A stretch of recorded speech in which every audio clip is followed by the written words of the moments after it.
Buying a house is so stinking simple, isn't it? Well, that's not always the case, and there are a lot of things you should consider when buying a new construction house. And today I'm going to be sharing with you 6 common mistakes to avoid when you're purchasing a new house. So let's go ahead and get started. Hey y'all, if you're brand new to the channel and you want to know everything there is about living in San Antonio, Texas, then make sure to hit that subscribe button and tap that bell icon so that you'll be the first to learn about the current market right here in San Antonio, Texas. My name is Brock, and I'm getting phone calls, texts, and emails all of the time from folks just like you who are looking to make their move to San Antonio. So whether you're moving in the next 7 days or maybe in the next 70 days, please do not hesitate to reach out to me and give me that phone call, shoot me over a text, send me an email, or if you want to get face-to-face on a Zoom call, I would love to do that as well. All of my contact information is down below in the description, and I can't wait to help you make a smooth move to San Antonio, Texas. All right, so getting started here, we are going to start with the first mistake you should avoid, which is assuming that all builders are the same. In San Antonio, we have a large number of production builders and even custom builders all over the city, and unfortunately, each of them are totally different, or at least different in some aspects.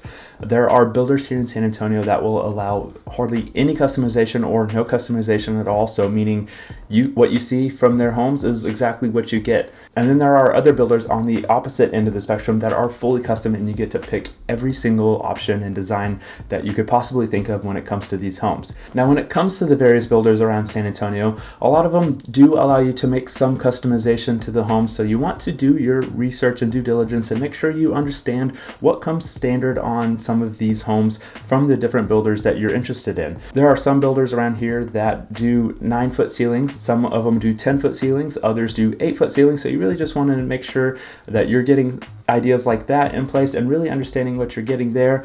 Additionally, there are various things to consider. A lot of the builders, of course, do offer granite countertops and vinyl flooring. Some of them offer carpeting in various rooms in the house, and others offer no carpeting at all. So there can be a number of differences that may impact your decision depending on your wants, desires, and needs for your home. But there's definitely going to be a home and a builder out there that you will connect with and that you will like more than another. Now, as I alluded to already, there are some builders here in San Antonio that allow zero customization, and meaning what you see is what you get. So with these particular builders, unfortunately, you do not get a say in any of the choosing, and all of the homes tend to look pretty similar on the inside and for the most part on the exterior of the homes as well. Now, for a majority of the builders in San Antonio, they do allow you to pick various things depending on the stage of construction as well. And what I mean by this is they usually have, 3 to 5, maybe even 10 different options that you can choose from. And with these options, you get to choose things like the cabinet color, a matching floor color, as well as a backsplash, and maybe a couple of other small details within the home. And they may have a few of these options where, option A, has white cabinets and a gray floor and a white backsplash.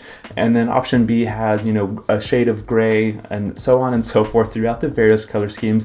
Now, of course, they do have a pretty good selection when it comes to matching the different colors and styles. So you may be able to choose something that you like there. Now, there are some details that you may not consider or maybe not even realize may be a thing when it comes to the house, and it is something that may be hidden behind the walls, such as the type of insulation used. For instance, there is one builder here in town that I can think of that does use spray foam insulation in the attic, and that really just helps seal off the inside of the house and make it more airtight as well as more energy efficient because it is better insulated than other types of insulation that is used among the builders around San Antonio. So while we're on the topic of choosing options and upgrades for your new home, let's talk about the second mistake to avoid, which is choosing options that don't necessarily add value to your house. Now, a lot of builders do give you quite a bit of options to choose from, and it could be anything from a bathroom layout for the primary bathroom. Maybe you add a bay window, a patio onto the back of the house, or choosing an option for a study to be converted into an additional bedroom. Now, there are some options too when you go to a design studio that don't necessarily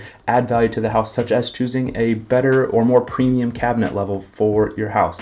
Now, spending $10,000 on a premium level cabinet will not necessarily equal a dollar for dollar value add to your home, whereas a more entry level cabinet will do just the same job as a premium cabinet and cost a lot less. Now, things that can and will add value to your house are things such as choosing an upgraded countertop, upgrading the flooring throughout the house, or adding the covered patio that I mentioned to the back of the house, or even just upgrading that study into an additional bedroom with an additional bathroom. Those things will add value to your house and are smart decisions to make when choosing options and upgrades for your new home. Now, another thing you may want to consider is just the cost that the builder is charging you for these upgrades as compared to hiring a contractor after you move into the home. These builders are pretty transparent in their pricing and will show you the numbers that they are charging for these options and upgrades throughout the home. So if the builder is charging you $10,000 to upgrade the flooring, but you can get a same or similar flooring for $6,000, $7,000, $8,000 from a third-party contractor, it may make more sense to wait and upgrade that item once you have purchased the home. Now, the third mistake you want to avoid is just not being flexible with your move-in date. As we all know, there are a lot of moving parts when it comes to building a house, and there has to be a very synchronous harmony and dance that has to be done in order to get everything done, especially when the builders give you a timeline. All too often, I do see folks who do have a very tight deadline and timeline in order to move into their new house, and unfortunately, I have seen more new construction homes be delayed. And usually it's only by a week or two in most cases. However, that week or two could cause a lot of extra stress to you as a buyer if you do not have an ample amount of time in order to move into your new home without having to be homeless or find another temporary housing solution. And some of these things that can cause a delay are anything as simple as weather, right? If they can't pour the concrete foundation for your house because it is raining outside, that could, delay it by a few days or a week, which will throw everything off. In addition, we have seen things like supply chain issues where maybe, cabinets are on back order or appliances can't be ordered for one reason or another. So there's just a number of things to consider, and a lot of these things are beyond the builder's control, especially when it comes to things like city inspections. They have to wait for the city to come through and do their inspections and pass the house off so that it can move forward into the next stage of construction. And now, while we're talking about some inspections, this actually gets us to our fourth mistake to avoid, which is not getting a home inspection done onto the house. Now, getting an inspection is something that I highly recommend to all of my clients, even on new construction homes, because even though the city does inspect these homes and the builder sometimes has their own inspector go through, there are things that can and will be missed on a new construction house. And unfortunately, there are things that are going to be found by an inspector no matter how many times these things are looked at. Now, these inspectors are not licensed plumbers, electricians, or HVAC technicians in most cases. However, they do have a lot of training in these areas to look for these different items that could be deficient. And these inspectors will go through the house and they will look at your HVAC, your plumbing, your electrical items, as well as all of your appliances, and test these items to make sure they are functioning properly and built up to the current code at that time. Now, when they do find something deficient, they will mark it up on the report that they provide to you, and you'll have the ability to provide it to the builder so that they can correct these items. Now, when you're building a new house, you actually have 3 opportunities at most in order to get a home inspection, and these are called phase inspections within construction. Now, there is phase 1, phase 2, and phase 3 of these inspections, and depending on when you are under contract to purchase this house, will dictate how many of these inspections you may be able to do. Now, the first inspection that you may have the ability to do is the phase 1 construction inspection, which will actually happen before the concrete is poured for your foundation. Now, the inspector will go out there and inspect everything, make sure everything looks great, and then they will write up a report that you can provide, and if there's any deficiencies, you can relay that information to the construction manager that you're working with in order to get that addressed before they pour the concrete. Now, a phase 2 inspection is happening before the drywall on a house even gets put up. Now, at this point in construction, you've got all the framing up, you've got all your plumbing, electrical, HVAC all complete in there, and so the inspector will go out there and look at all of the framing, make sure it's done correctly, look at all the wiring for the electrical, all the plumbing, as well as the HVAC to make sure everything looks good before they put up insulation and drywall and close it behind the walls for you not to see again. And the final inspection is a phase 3 inspection, which is the most common. It's a final inspection. This is done after the house is complete with construction. The inspector will go through and again test all of the electrical, the plumbing, the HVAC, and they will just look at everything with a fine-tooth comb and make sure that is not deficient, as I had already mentioned before. Now, in most cases, this is the one inspection that most people get because it is at the end of construction, and it really just encompasses everything and gets a whole solid picture of the entire house all at once it's complete with construction. And I always highly recommend that if you have the ability to do 2 or 3 of those phase inspections, that you get them all done just so that you have that solid peace of mind that everything is done correctly and up to code at that time. Now, this fifth mistake that you want to avoid is kind of related to the inspections, and it actually happens after your final inspection on a house if you choose to do one. But the fifth mistake to avoid is not doing a final walkthrough on your new home. Now, in most cases, the builders require you as the buyer to go through and do a final walkthrough of the home, and I always highly recommend to do this, especially so that you don't have to worry about scheduling people to come into your house after you've already purchased and moved into your brand new home. Now, during this walkthrough, this is your opportunity as the buyer to make sure that everything is up to your standards and completed.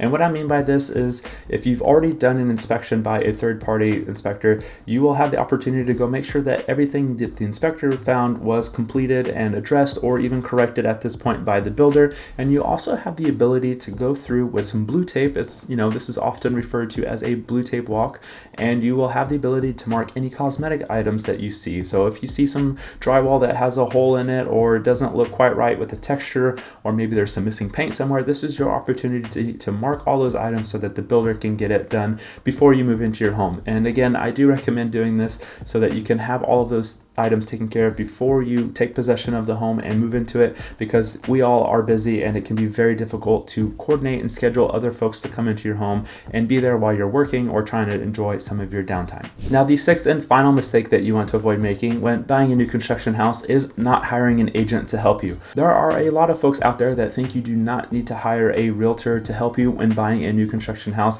and I think that's pretty far from the truth. As a realtor, there are a number of things we can help you, especially during the new construction process. Now, one of the most important things that we can do to help you as a realtor in a new construction is help you negotiate the terms and conditions of a contract. When we do this, we can make sure that you are not taken advantage of by the builder and that you can get the best price possible as well as the best concessions possible. These builders are always changing what they're offering to buyers, and so they may not disclose to you their current and best prices and incentives. So as a realtor, we know what's going on all of the time, especially with the new construction items here. So we can make sure that these builders are giving you the best price possible, as well as making sure that you get the most concessions that we can get from these builders. And some of these concessions could be adding in appliances, blinds, an irrigation system. Maybe we get them to discount the price, help you buy down your interest rate, or even help you with some of your closing costs. There's a lot of things that we can help negotiate with in these contracts, and we have great working relationships with a lot of these builders out here. So please give us a call, send us a text, and I would be happy to help you negotiate